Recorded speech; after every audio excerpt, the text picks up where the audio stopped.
ancients, people thought God had created the world and every living thing, each with a purpose, in an ordered universe over which our Creator presided, rewarding good deeds and punishing sin.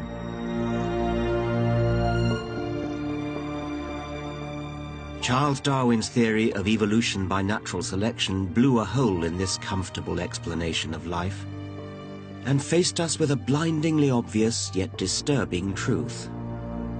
Humans don't have dominion over animals.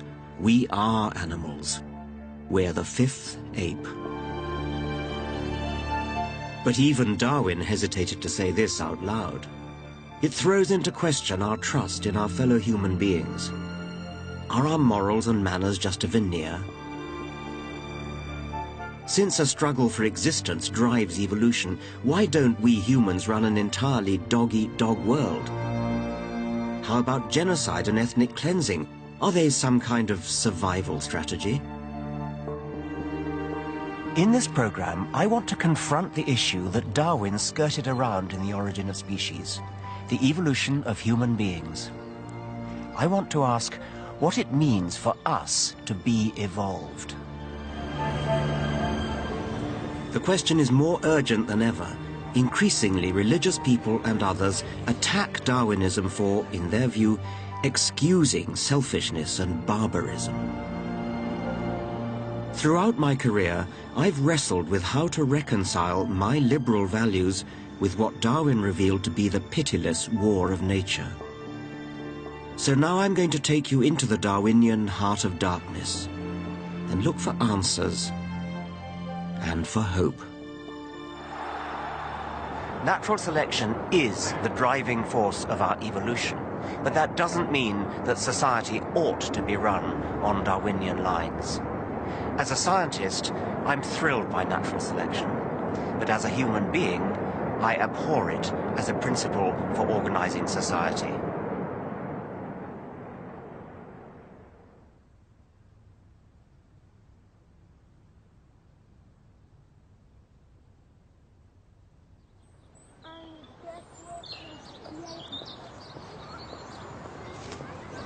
Evolution by natural selection is a very simple idea.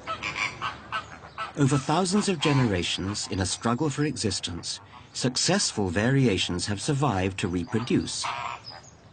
A process that gradually carves life into more and more specialized forms.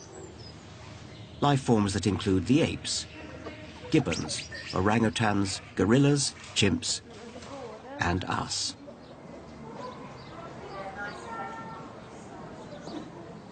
Here at London Zoo, back in the 1830s, the arrival of the first apes outraged polite society. Queen Victoria, for one, found them painfully and disagreeably human. But another visitor was spellbound. The young Charles Darwin saw the unmistakable truth staring back at him from the other side of the cage.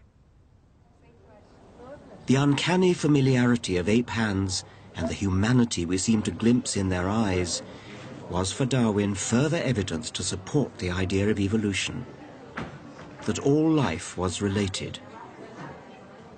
The African apes, he realized, were our closest evolutionary cousins.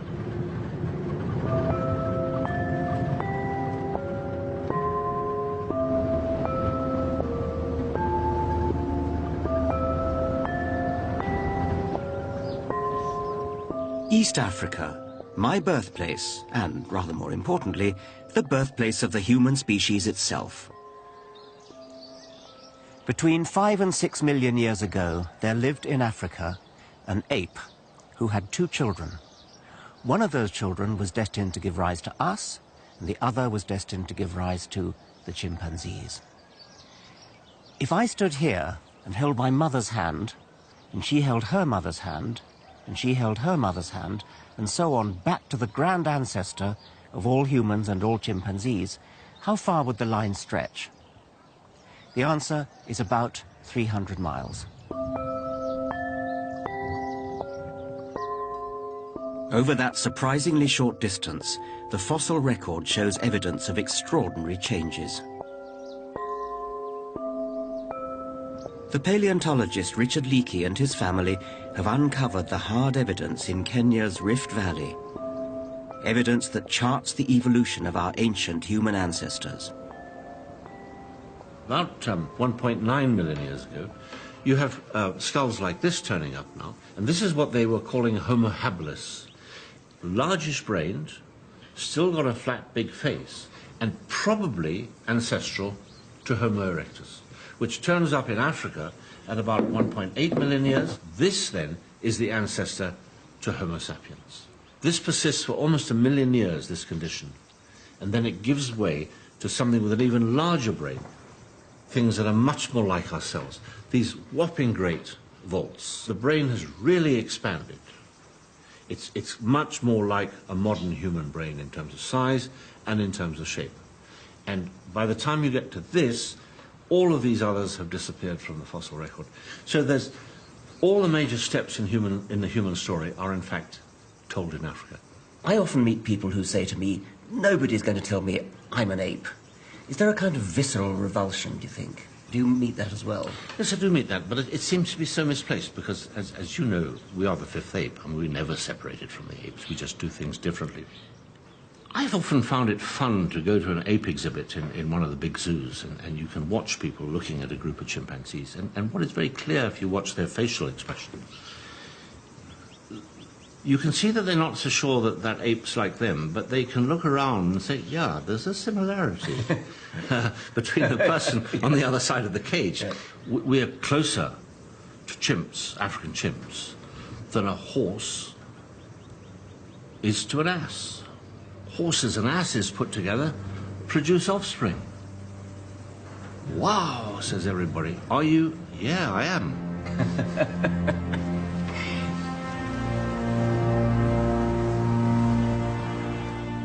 It's an unsettling thought. In evolutionary terms, we're so closely related to chimps that it's not ridiculous to ask whether we might still be able to breed with them. We're the human animal, upright, big-brained ape cousins who evolved to outthink the competition.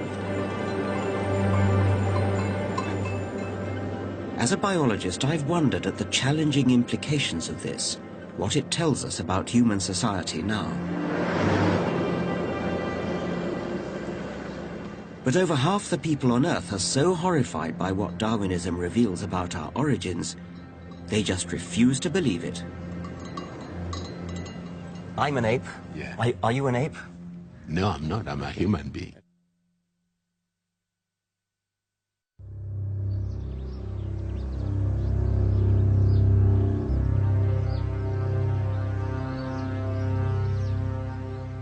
I'm on a journey exploring the dark side of Darwinism. I want to confront what it means for us to have evolved in nature's brutal struggle. Why should the fifth ape love thy neighbor? The thought of our animal origins can upset people. Read The Origin of Species, Darwin's masterpiece that set out his theory of evolution, and you will find only a handful of passing references to human origins. That man was made in God's image, having dominion over the animals, defined what it meant to be human. So, discussing human evolution was just too risky. Darwin shied away from it and simply wrote, near the end, "Light will be thrown on the origin of man and his history." But when the book came to be published in 1859, the buzz was all about the extraordinary implications for mankind. Were we just beasts in fancy dress? Evolution became known as the monkey theory. The row has not gone away. In Kenya, the cradle of mankind, religious groups are trying to block the opening of the National Museum's exhibit of human fossils. The fossil record of human ancestry has a particular fascination. To me, these are far more precious than the crown jewels. This is the Turkana boy, Homo erectus, 1.5 million years old, the most complete ancient human skeleton ever found. It's one of the most precious relics in any museum, anywhere in the world. It would be an enormous pity if there were any pressure not to allow it to be seen.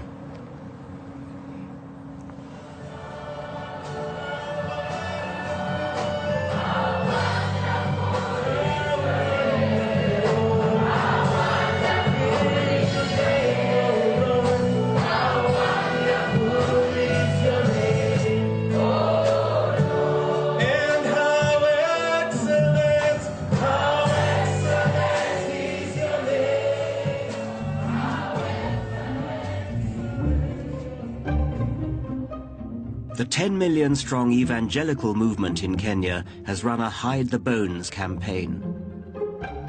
By coincidence, I was born right next door to the church, where the protest is being led by Bishop Boniface Adoyo. Bishop, how do you do? Very nice of you to agree to this meeting. Same here to meet the great professor. Oh, let's go into it. You know, I was born just over the road there. No, I'm told over the other side. Well, we'll have to work that out later. Yeah. And you've met your... It was clear that we weren't going to see eye to eye from the beginning. I'm an ape. Yeah. Are you, Bishop? I'm not. Okay. Definitely I'm not. I'm special. Made in the image of God, in the creative mind of God, creative as God is, who made me. That's the difference between the ape and me.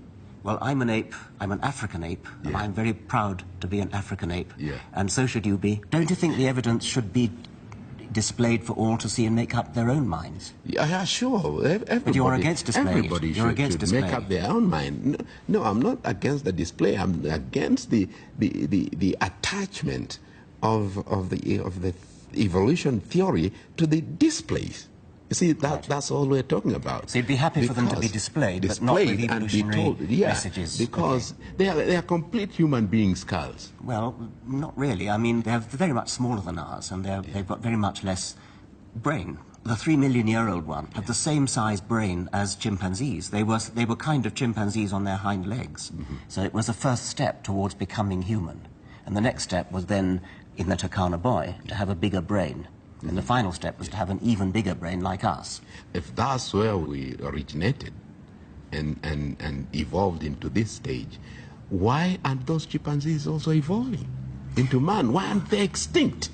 Because by the time we developed to this level, they should have been extinct. No, that's not the way evolution works. We're not descended from them. Yes. We're cousins of them. So we and they go back to a common ancestor. There are the chimpanzees, there's us, we go back to a common ancestor. Now, that common ancestor was not a chimpanzee and it was not a human. It was something else. And it evolved towards being a chimpanzee. In a different direction, it evolved towards being a human. So chimpanzees have been evolving all that time, and humans have been evolving all that time. And they'll probably both go on evolving, but we can't predict where that will go. Our discussion now threw up an important point about evolution. So what is the goal of evolution? What is the ultimate goal? Is it for us to have big heads? No, there is no goal. There's no goal? It just happens. That doesn't answer my question. Where are we heading to?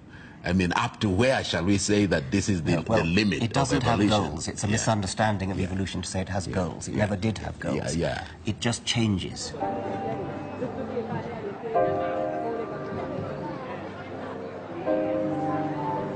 This is crucial. To understand evolution by natural selection, you have to grasp that it is not a grand scheme with goals.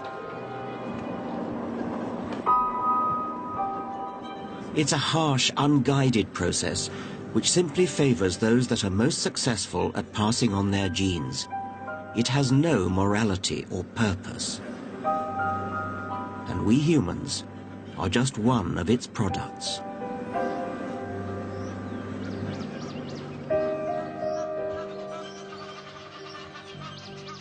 Darwin took man off his pedestal and made him an animal like all others. We evolved in the ruthless competition of nature. So, what does that mean for us and our society? To begin to grapple with this problem, we have to understand what nature is in all its brutal glory. It looks like nature in harmony. Actually, as Darwin realized, there's a struggle out there. All the players are working for their own benefit, and because they're surrounded by others who are working for their own benefit, they tend to exploit each other. In the shady forest, all the plants are struggling to get to the light. Big trees pay the price legitimately by growing up to the sun. But this strangler fig does a very strange and cruel thing. It started life high up in the tree from a seed, perhaps dropped by a fruit-eating monkey. It then sent roots down towards the ground in order to get nourishment from the ground. And then these roots proliferate all around the original tree and strangle it to death. Eventually the original tree will die and the fig will be left standing on its own, having usurped its position in the sun.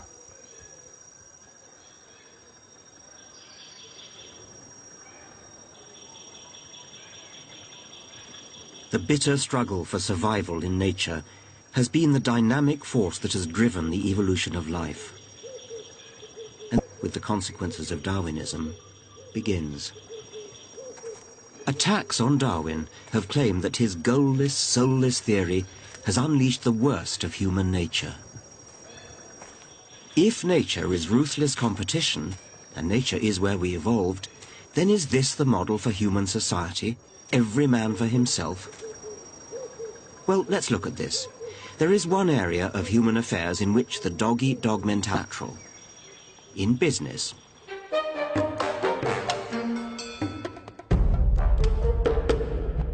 Certain elements of business have always loved what they perceive as Darwin's message. The strong must survive, the weak perish. Here is apparent justification for unrestrained capitalism and denying help to the poor. Several of the great entrepreneurs of the early 20th century, the so-called robber barons like the oil tycoon John D. Rockefeller, were unashamed social Darwinists. They believed human progress would be delivered by modeling business and society on nature, on the unceasing struggle of the jungle. Today, the giants of the oil industry stand as monuments to Rockefeller, the architect of our business age. Social Darwinism is still with us. In the 1990s, the American energy company Enron ran a kind of nasty Darwinian experiment, lining up 15% of the least fit of their workforce to be fired each year. It didn't end well. Enron selected not necessarily the best, but the most ruthless individuals who turned a blind eye to the widespread fraud that brought the company down in scandal. Ken Lay, Chairman and Chief Executive Officer, Enron. I've come to a convention of entrepreneurs in London to observe today's business animal up close. My best friend is a money broker in the city and has more money and knows what to do with, and he's offered me whatever I need. Okay, one thing's confusing me, and that is why you're here. Mark, good presentation. I suppose I should put my cards on the table. I don't like the recruitment industry generally. For a very long time, people have noticed the similarities between economic systems and biological systems, and particularly the notion of competition in both systems. When businesses compete, we can think of them as designs. So you might have a design for a bank, a way to run a bank. And each of the banks along the high street will have a slightly different way of running a bank, a different design. And the evolutionary competition is it's a competition for you walking down the high street to determine which bank will serve you best, which design suits your needs better than the others. So are we looking at corporate apes fighting for supremacy without compassion, teeth bared? I wonder if it's more posturing than reality.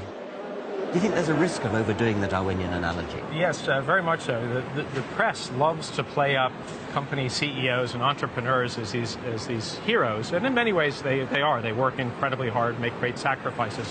But the myth is that they were these great visionaries, these people who could predict the future and drive an organization toward that future. The reality is economic systems, just like biological systems, are hugely complex.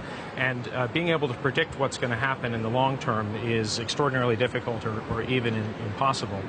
And what some companies do is, rather than try to outguess where the market is going, they'll create some notion of variety within their company and then let the market choose, let customers decide which products and services they like best.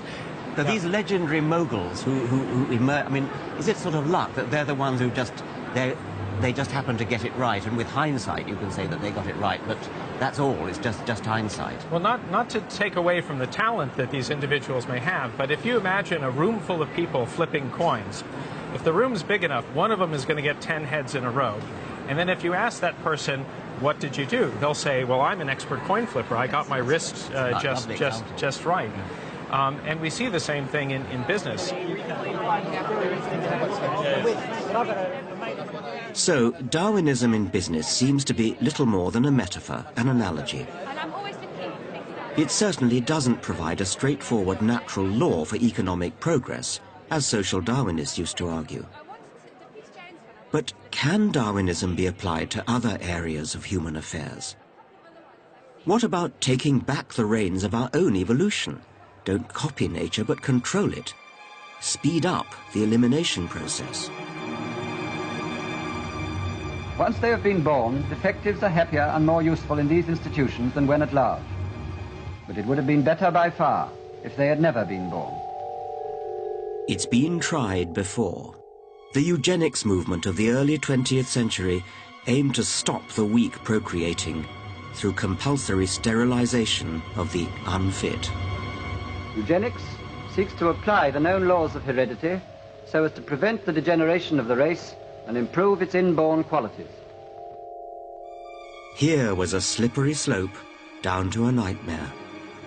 At its worst, eugenics became a dark tribal vision, ultimately used to justify ethnic genocide in Nazi Germany, with horrific echoes in Bosnia and Rwanda. I feel strongly that the barbarism that was the culmination of eugenics in the 20th century was atrocious. But it's important to say eugenics is not Darwinism. Eugenics is not a version of natural selection. Hitler, despite popular legend, was not a Darwinist. Every farmer, horticulturalist or pigeon fancier knew how to breed for desired outcomes. Eugenicists like Hitler borrowed from breeders. What Darwin uniquely realized was that nature can play the role of breeder. Darwin has been wrongly tainted. I've always hated how Darwin is wheeled out to justify cutthroat business competition, racism and right-wing politics. And throughout my career, I've grappled with the apparent paradox of the way cooperation, being nice to each other, even morality, could evolve from the mindless brutality of nature.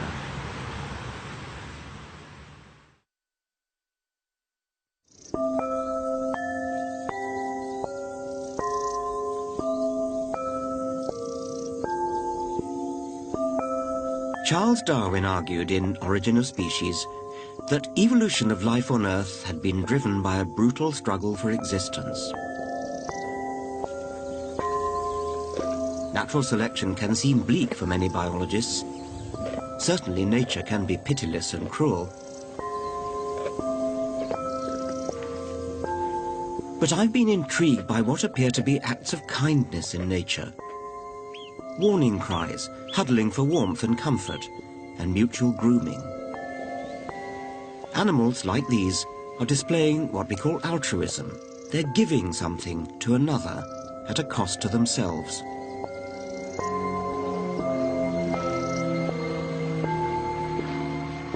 The question I've grappled with as a biologist is why? The explanation must at some point involve the brain. Altruism, like any other behavior, must have evolved over time as brains have evolved. So now, I want to talk to somebody who knows about our evolved psychology.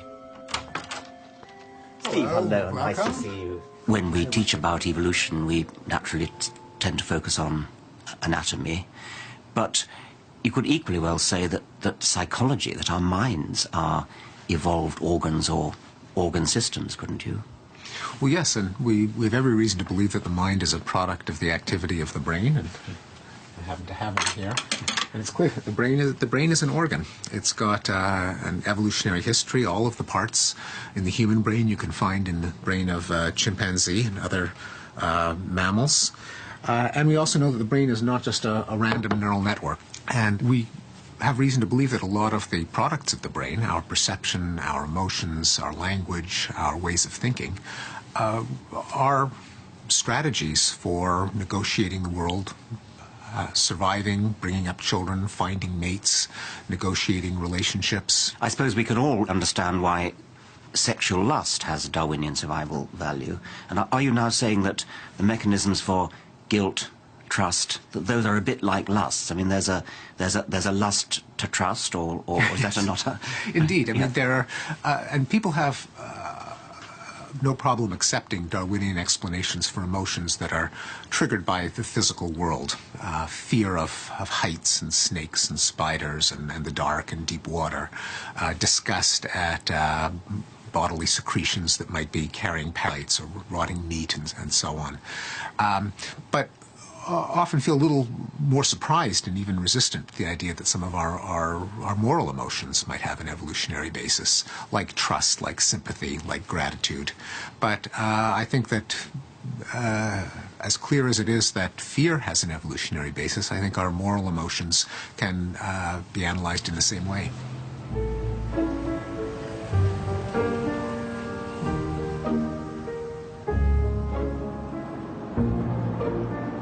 I think Steven Pinker is right, and that we do have an evolved morality. But I also understand why there is resistance to the idea. Why would the genes for the parts of the brain that involve giving at a cost to oneself be inherited in nature's brutal struggle for existence? To explore this, I want to look at another case where individual survival doesn't appear to be the priority. A peacock's plumage is gorgeous, but it must get in the way of its own survival. It's easily spotted by predators, and its huge weight must hinder a quick escape. So why isn't the peacock's tail eliminated by natural selection? Charles Darwin was puzzled. "The sight of a feather in a peacock's tail whenever I gaze at it," he wrote, "makes me sick." But it was Darwin himself who hit upon the answer: sex. The peacock's tail is a burden to himself, but a boon to the genes that built it. Why? Because the tail wins sexual partners. Something about the peahen's brain is attracted to bright feathers and extravagant, maybe costly, advertisement. Peacock evolution has been shaped not just by individual survival, but by peahen brains. Peahens, in effect, selectively breed peacocks, as pigeon fanciers breed pigeons. Darwin defined this as sexual selection. Evolution, he now realized, wasn't just about which animals survived, but which could prevail in winning the favors of the opposite sex. Keeping it real for you. I'm the naked cowboy. You gotta do what you gotta do.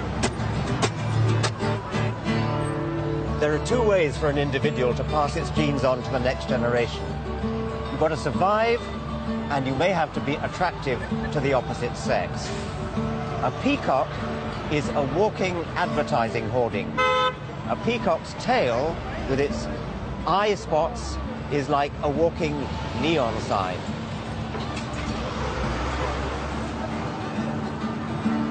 Here in America, I'm looking into an unexpected way in which women could be said to be practicing a form of selective breeding.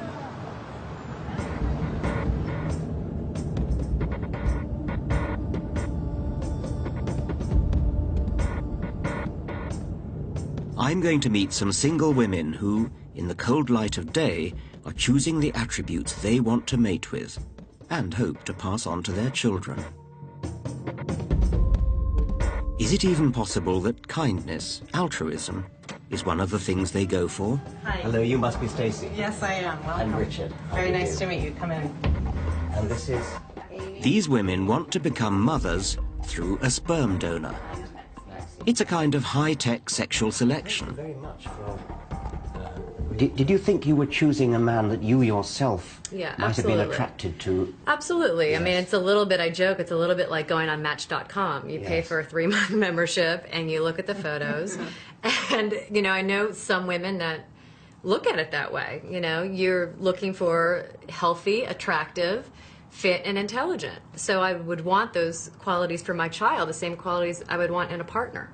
Right. They're appealing for people in general. Yes. At least that's how I look at it.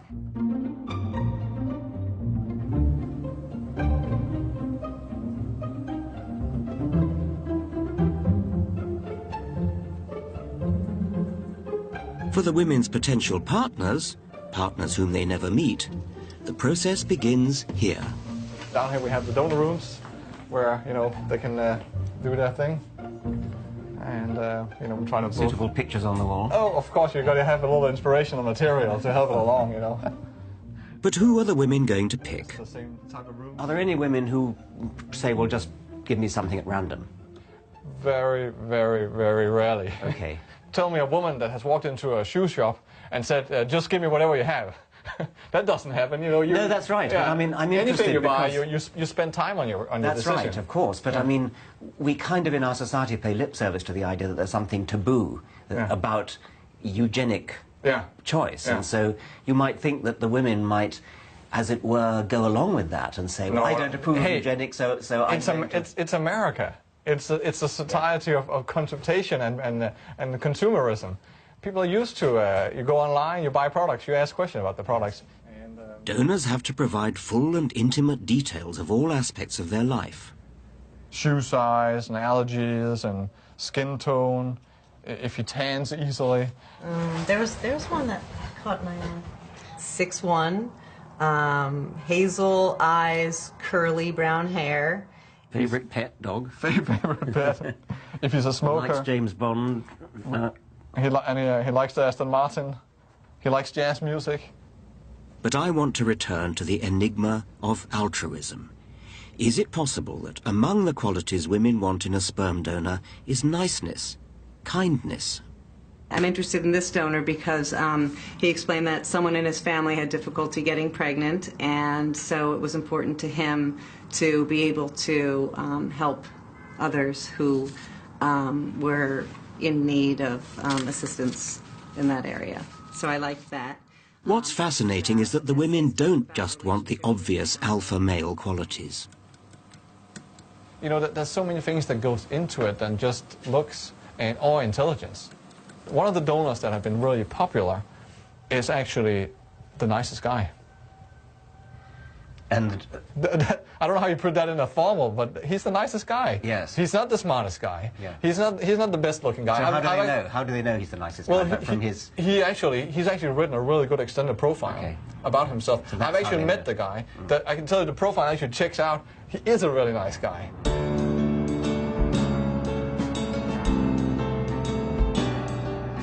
So what's going on here at a more fundamental level? This goes back to an old interest of mine. I became fascinated by the issue of how animals evolved to be nice when I started teaching biology at Oxford in the 1960s. This was barely 10 years after the structure of DNA in genes had first been cracked by Watson and Crick. And I was intrigued how the new science of genetics could help provide an answer to the puzzle of altruism. Genes are coded instructions that build every living thing, body and mind. They give rise to the distinctive family nose down through the generations. They dictate what color eyes you have. But such examples are just the outward and visible tip of the iceberg. Now here's the point. We organisms, you, me, an octopus, a forget-me-not or a giraffe, are survival machines. We're vehicles for the genes that ride inside us, vehicles that are thrown away after we've handed the precious coded information on to the next generation through reproduction.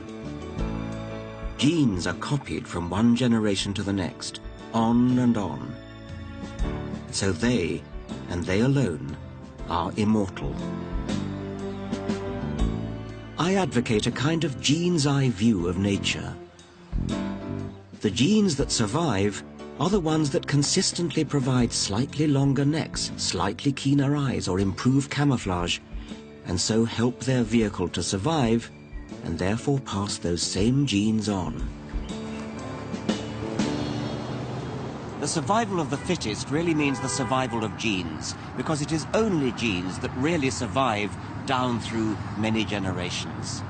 A gene that didn't look after its own interests would not survive. That's the meaning of the phrase, selfish gene. Okay, so how can selfish genes support kindness? If genes are striving selfishly to make more copies of themselves, how can a gene achieve this selfish objective by making its bearer behave altruistically? One part of the answer is kinship. An altruistic gene can spread through the population so long as the altruism is directed at other organisms that have the same gene. In other words, at family.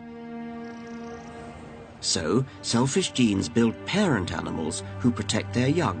In human terms, parents who'd rush into a burning building to save their children.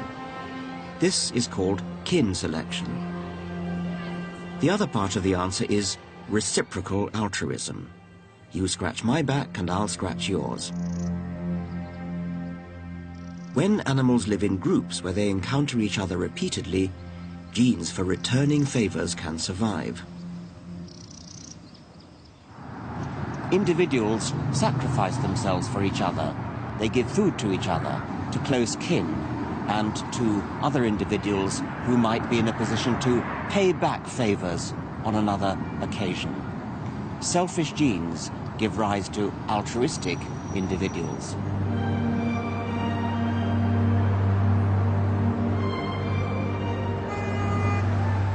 In the 70s, I wrote a book bringing these ideas together, called The Selfish Gene. The idea that altruism ultimately boils down to a survival game for genes raised hackles, but it's now widely accepted among biologists. But it's not the end of the story. I realized there really does seem to be something odd about humans. Aren't humans rather nicer than even the theory of the selfish gene would expect? We donate to charity, give blood, weep in sympathy at the plight of complete strangers. Now, I want to explore why.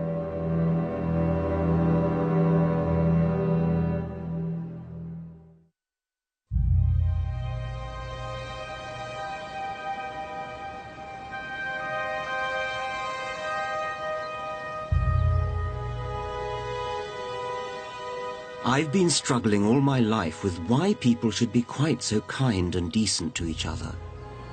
At first glance, it seems to go against the dog-eat-dog viciousness of Darwinism. To be sure, Darwinism was softened because it was in the selfish interests of genes to build altruistic animals. There are good genetic reasons for limited acts of kindness. But I can't help wondering, is this enough to explain the kindness of humans, or even chimpanzees?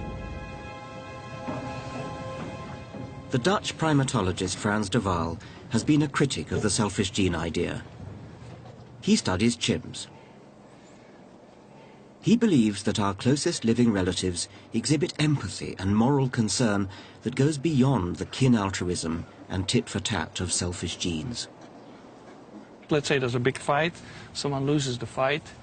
Very often another one will go over to them, put an arm around them, try to calm them down, groom them. We call that consolation behavior, and actually that's common enough that you can collect data on it.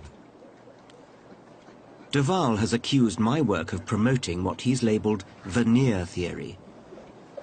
The idea that morals are a thin veneer on top of the inherent nastiness of our animal nature. Yeah, well, I think the reason I speak of veneer theory is because we've seen like 30 years of books published on how humans are not inherently kind, humans are deep down nasty, and if we are kind, it's only to make a good impression on each other, and if we are moral, it's just a little veneer over human nature. Yes. And I take opposition to that. My feeling is that the phenomena that we see, which you've described as empathetic, are phenomena which need explaining, and we're going to explain them. In my case, we're going to explain them in terms of selfish genes. Selfish genes are just as good at explaining altruistic behavior as they are at explaining selfish behavior. But maybe the problem is that it is certainly a self-promoting gene, and so the word selfies has a motivational content, of course, and I think that's where people sometimes get confused between, if we have selfish genes, it means that we must be selfies, and those things need to be kept apart. Well, they really do. I mean, it's a very unfortunate confusion, because most of the book is about altruistic behavior. Yeah. You know that in political ideology it has also been used. So, for example, what we call social Darwinism, which is very prominent in this country, in the US, is a sort of ideological streak which says, well, animals are not nice to each other, we humans should not be nice to each other. There's no reason, for example, to help the poor, because the poor need to help themselves, and if they cannot do that, then they perish, and that's fine too.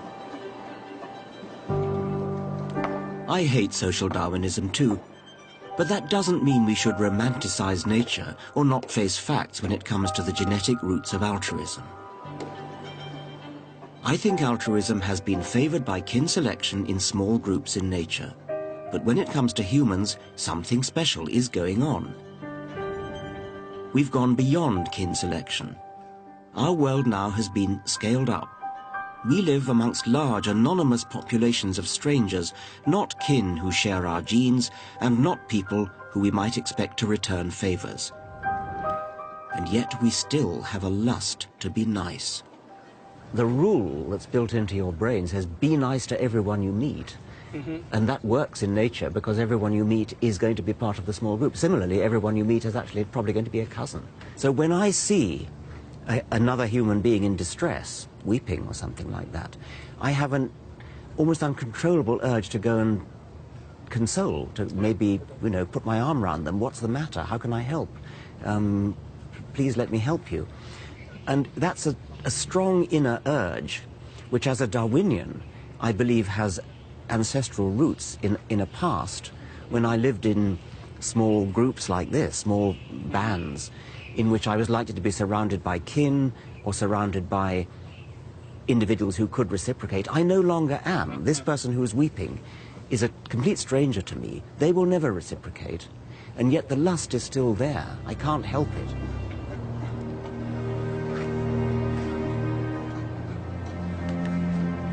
She lost it. She got it last time. I got another one. Keep her. Oh, brilliant.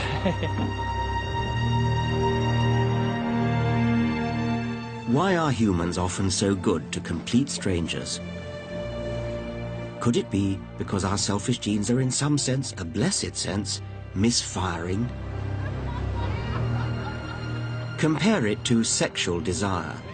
The lust to copulate, even though we deliberately use contraception to thwart its evolutionary purpose, is still there because of hard wiring from the genes.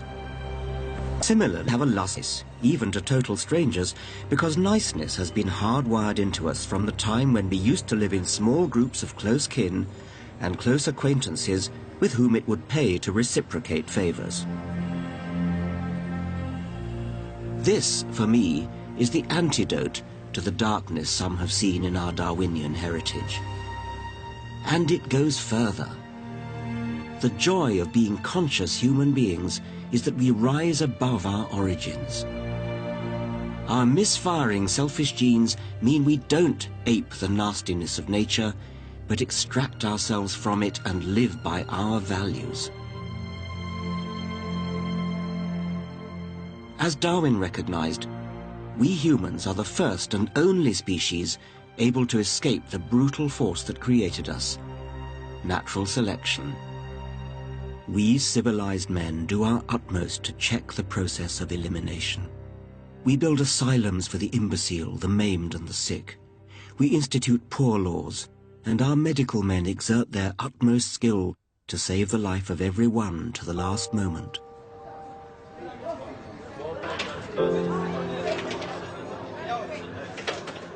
This is the 999 Club in London's East End.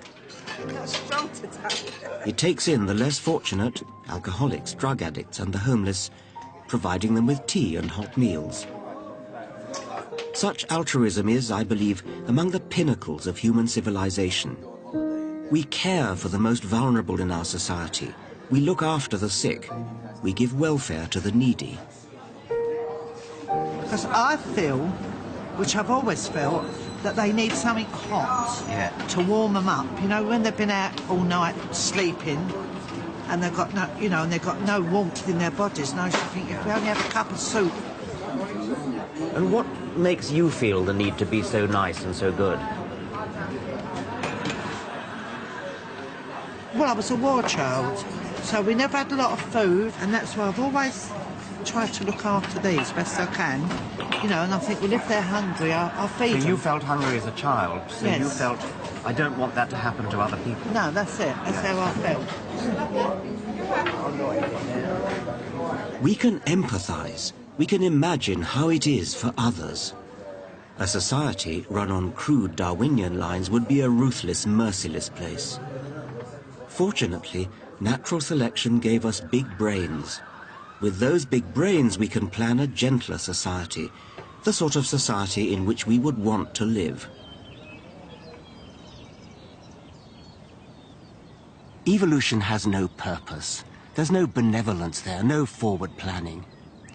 Some people find that disturbing, but there is a better way to think about it. We, alone on Earth, have evolved to the extraordinary point where we can understand the selfish genes that shaped us. They are not models for how to behave, but the opposite. Because we are conscious of these forces, we can work towards taming them.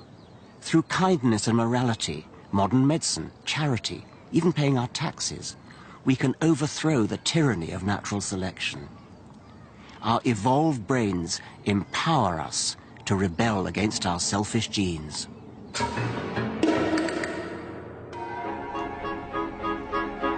Next time, Into the Lion's Den, today's religious backlash against Darwin. The ever more elaborate strategies to deny the evidence of evolution, and how Darwin himself struggled with the implications of his own theory.